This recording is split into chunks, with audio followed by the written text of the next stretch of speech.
Investigations continue into the deadly prison break in South Juarez on New Year's Day. The CERESO prison was attacked by armed people in armored vehicles, leaving 10 officers and multiple inmates dead, and at least 27 inmates escaped from the prison. The Chihuahua Attorney General's office says the fugitive suffered bullet wounds during the arrest and later died due to his injuries.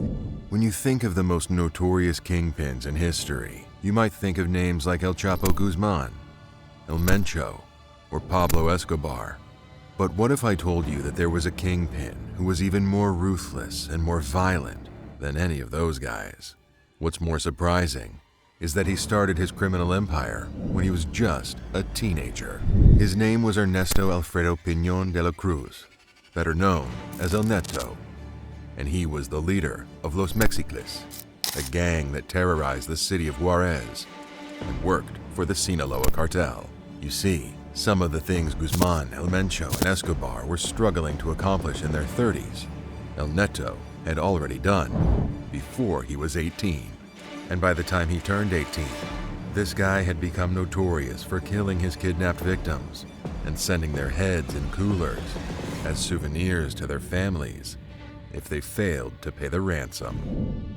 Now you have an idea of what I'm talking about. So how did a teenage boy become this evil with such an appetite for violence? Let's find out in this video. El Neto was born on April 6, 1989 in Chihuahua, Mexico, a state that borders Texas and New Mexico. His real name is Ernesto Alfredo Piñón de la Cruz, but he adopted El Neto as his nickname on the streets. Like most people who find themselves in the web of organized crime, El Neto grew up in poverty, and he dropped out of school at an early age.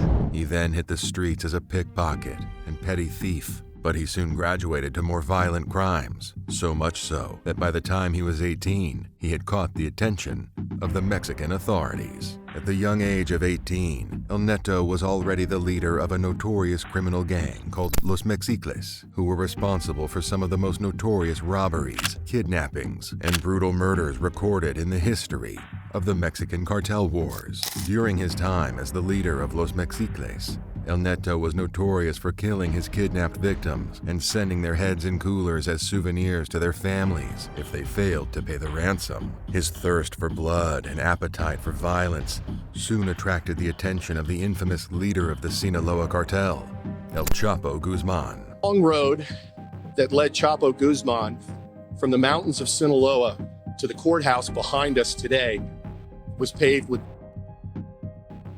and destruction. El Chapo hired El Neto and his gang as enforcers for the Sinaloa Cartel, which at the time was arguably the most notorious drug cartel in Mexico. Powerful is the Sinaloa Cartel. Almost the 70% of the world is infected by this cartel. Los Mexicles was like a death wing of the Sinaloa Cartel, and anyone El Chapo pointed to, El Neto and his men killed with no questions asked. They would go on to carry out many brutal attacks, kidnappings, and murders on behalf of the Sinaloa Cartel. But you know there's no way their notoriety could have gone unnoticed by the authorities. So in 2009, the newly elected Mexican president, Felipe Calderón, declared a war against all Mexican cartels. This led to the arrest of El Neto and a few of his associates. Following his arrest, El Neto was charged with 30 counts of kidnapping and multiple counts of homicide. If found guilty on these charges, he would have faced a 200-year prison sentence. But you're wrong if you think that this would be the end of the road for the 18-year-old notorious kingpin. You see, the authorities had no idea who they were dealing with, and they had underestimated him because of his age and appearance. They didn't know that El Neto was not just a kingpin. He was a criminal marvel, a marvel that would soon become a nightmare. Even at a very young age, El Neto was a leader. He had a loyal army of sicarios who would do anything for him, even die for him.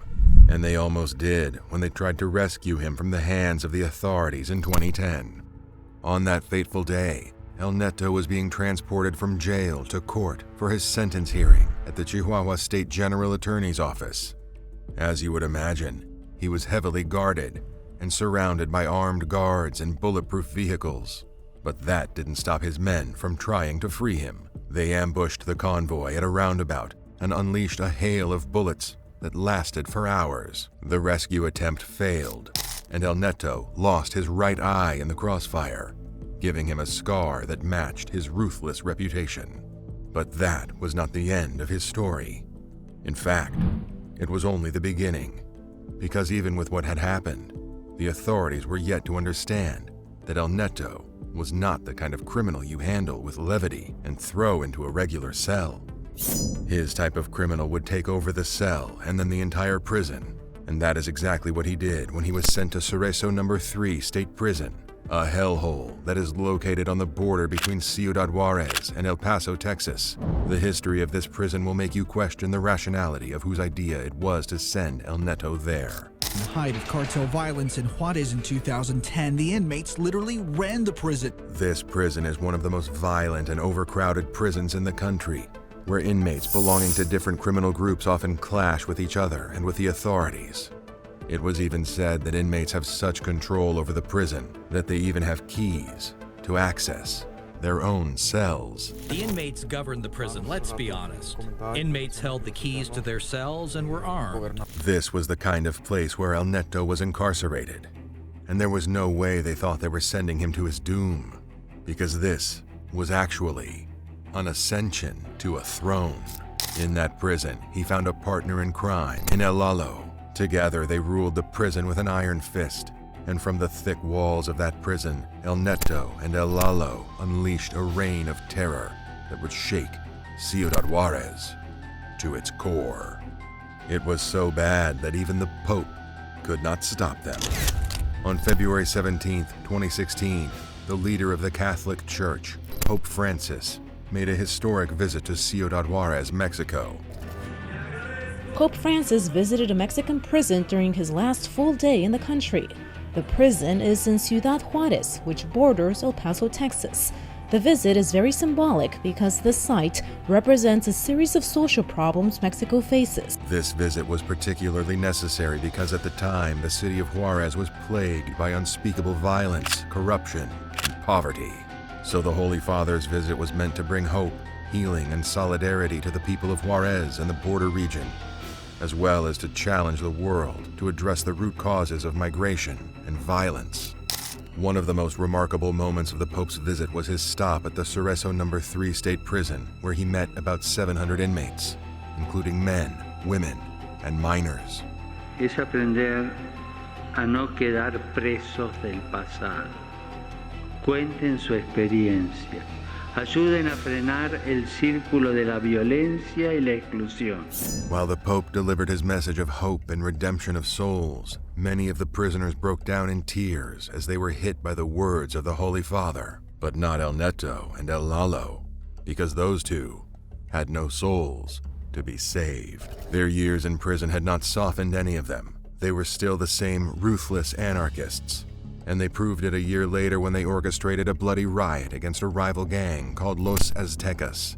This riot left 17 people dead and dozens injured. 2 years later, in 2019, they did it again, but this time, 26 died in the fight.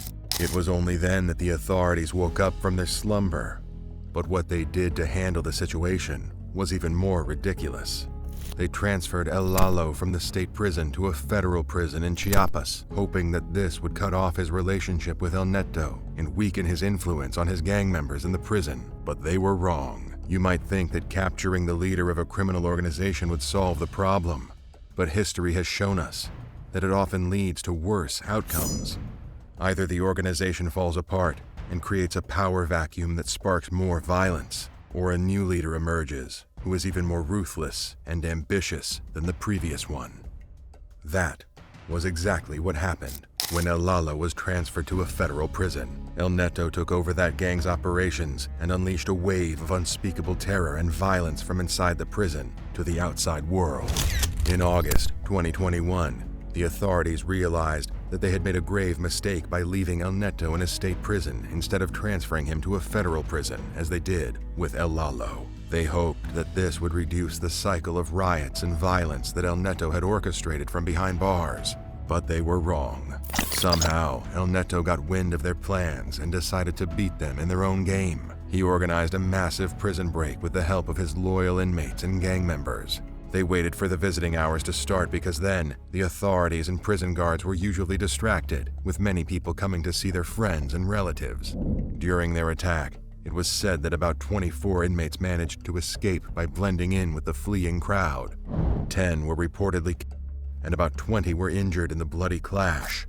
But that was just the beginning of the nightmare because the violence spilled over into the city that night as El Neto's men set fire to buses, gas stations, and convenience stores.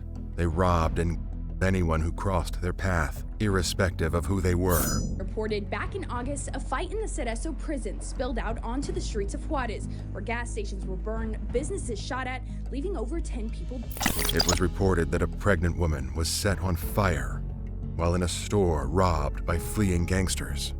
A radio station crew that was working from a pizza shop was gunned down by masked men. 2 other men and a child were also killed in separate incidents.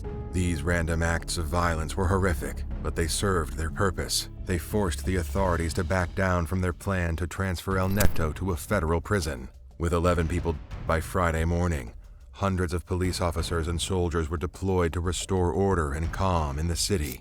But El Neto knew that this was only a temporary victory. He knew that sooner or later he would be moved to a more secure facility where he would lose his power and influence. He knew that he had to act fast and strike harder before that happened. And he did just that. On January 1st, 2023, New Year's Day, a day when many people visited their loved ones who were locked up in prison. The attack started around 9 in the morning as soon as the doors were opened for visitors. It was a well-planned and coordinated assault that started with a fire outbreak from inside the prison. El Neto led his men in a desperate attempt to escape or die trying. He took 10 hostages and fought his way out to the exit, where a convoy of Sinaloa Cartel vehicles were waiting for him.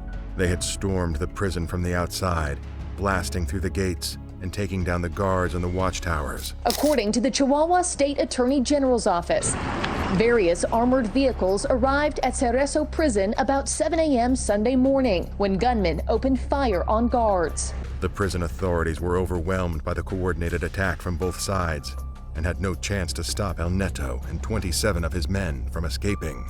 But before they escaped, they took out the 10 hostages they had taken and left behind a trail of red and fire.